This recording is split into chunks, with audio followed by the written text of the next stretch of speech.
ಇನ್ನು ಮಾಜಿ ಸಚಿವ ನಾಗೇಂದ್ರ ಅವರ ಆದಾಯವನ್ನು ಜಾಲಾಡುವ ಲೆಕ್ಕಾಚಾರವನ್ನು ಹಾಕೊಂಡಿದ್ದಾರೆ ಇಡಿ ಅಧಿಕಾರಿಗಳು. ನಾಗೇಂದ್ರ ಆದಾಯ ಮೂಲಕ್ಕೆ ಕೈ ಹಾಕಿದ್ದಾರೆ ಇಡಿ.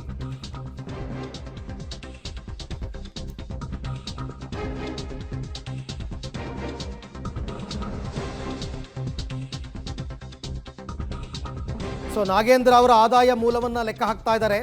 ಹಿಂದೆ ಚುನಾವಣೆ ವೇಳೆ 2023ರಲ್ಲಿ ಇವರು ಸಲ್ಲಿಸಿದ್ದ ಆಸ್ತಿ ಪತ್ರದ ಅಫಿಡವಿಟ್ ಅನ್ನು ಇಟ್ಕೊಂಡು ದಾಳಿ ವೇಳೆ ಮೊನ್ನೆ ದಾಳಿ ಮಾಡಿದಾಗ ಸಿಕ್ಕಂತಹ ಆಸ್ತಿ ಪತ್ರಗಳಿಗೆ ತಾಳಿ ಹಾಕಿದ್ದಾರೆ ಇಡಿ ಅವರು. ಎರಡೂ ಮ್ಯಾಚ್ ಆಗುತ್ತಾ ಇಲ್ವಾ ಅಂತ ವ್ಯತ್ಯಾಸ ಕಂಡು ಬಂದಲ್ಲಿ ನಾಗೇಂದ್ರಗೆ ಮತ್ತಷ್ಟು ಸಂಕಷ್ಟ ಫಿಕ್ಸ್ ಅಂತ.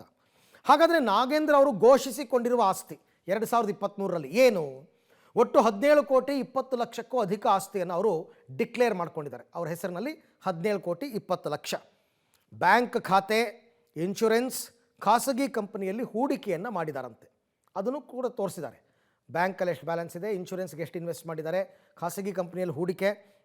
ಇನ್ನು ವಾಹನ, ಚಿನ್ನಾಭರಣ ಸೇರಿ 12 ಕೋಟಿ 35 ಲಕ್ಷದ ಚರಾಸ್ತಿ ಇದೆಯಂತೆ ಅವರ ಹತ್ರ.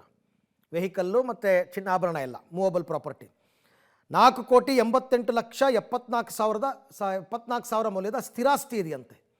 ಸಿರುಗುಪ್ಪ ತಾಲೂಕು ಉಪ್ಪಾರ ಹೊಸಹಳ್ಳಿಯಲ್ಲಿ 4.25 ಎಕರೆ ಜಮೀನಿದೆ ಅಂತ ಅವರು ಡಿಕ್ಲೇರ್ ಮಾಡ್ಕೊಂಡಿದ್ದಾರೆ. ಮ್ಯಾಚ್ ಆಗಬೇಕು ಡಾಕ್ಯುಮೆಂಟ್ಗೆ. ಬಳ್ಳಾರಿ ನಗರದ ನೆಹರು ಕಾಲೋನಿಯಲ್ಲಿ ಒಂದು ಫ್ಲ್ಯಾಟ್ ಇದೆ ಅಂತ ಹೇಳಿದ್ದಾರೆ. ಅದರ ಮೌಲ್ಯ ಎಷ್ಟು ಅಂತ ನೋಡ್ತಾರೆ. ಬೆಂಗಳೂರಿನ HSR ಲೇಔಟ್ನಲ್ಲಿ ಒಂದು ಫ್ಲ್ಯಾಟ್ ಇದೆ ಅಂತ ಬರ್ಕೊಂಡಿದ್ದಾರೆ. ಅದರ ಇಂದಿನ ಮೌಲ್ಯ ಎಷ್ಟು? ಹಾಗೆಯೇ BEL ರೋಡ್, ಈಗ ಅವ್ರನ್ನ ಮೊನ್ನೆ ಅರೆಸ್ಟ್ ಮಾಡಿದ್ರಲ್ಲ, ಅಲ್ಲಿ BEL ರೋಡ್ನಲ್ಲಿ ಒಂದು ಫ್ಲ್ಯಾಟನ್ನು ಹೊಂದಿದ್ದಾರೆ ನಾಗೇಂದ್ರ.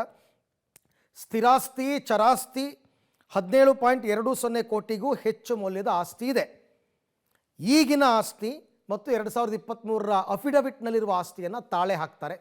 ಅಲ್ಪ ಸ್ವಲ್ಪ ಜಾಸ್ತಿ ಇದ್ದರೆ ಪರವಾಗಿಲ್ಲ, ಬಟ್ ವಿಪರೀತ ಡಿಫ್ರೆನ್ಸ್ ಬಂದರೆ ಅವ್ರು 17 ಕೋಟಿ ಘೋಷಣೆ ಮಾಡಿಕೊಂಡು 100 ಕೋಟಿಗೂ ಹೆಚ್ಚು ಆದಾಯ ಇದ್ದಿದ್ರೆ, ಆಸ್ತಿ ಇದ್ದರೆ, ಆಗ ತನಿಖೆಯಲ್ಲಿ ವ್ಯತ್ಯಾಸ ಕಂಡು ಬಂದರೆ ನಾಗೇಂದ್ರಗೆ ಸಂಕಷ್ಟ ಕಟ್ಟಿಟ್ಟ ಬುತ್ತಿ ಅಂತ ಗೊತ್ತಾಗ್ತಾ ಇದೆ.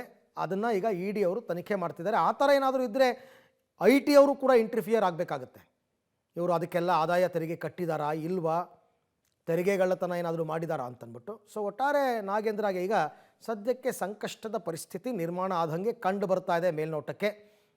ಬಟ್ ಇಡಿ ಅಧಿಕಾರಿಗಳು ಅವರ ಮಾಹಿತಿಗಳು ಏನೇನು ಕಲೆ ಹಾಕಬೇಕೋ ಅದೆಲ್ಲವನ್ನು ಕೂಡ ಸಮಗ್ರವಾಗಿ ಮಾಹಿತಿಗಳನ್ನು ಕಲೆ ಹಾಕೋದಕ್ಕೆ ಅಂತಲೇ ಈಗ 6 ದಿನ ಅವ್ರ ಕಸ್ಟಡಿಗೆ ಪಡ್ಕೊಂಡಿದ್ದಾರೆ.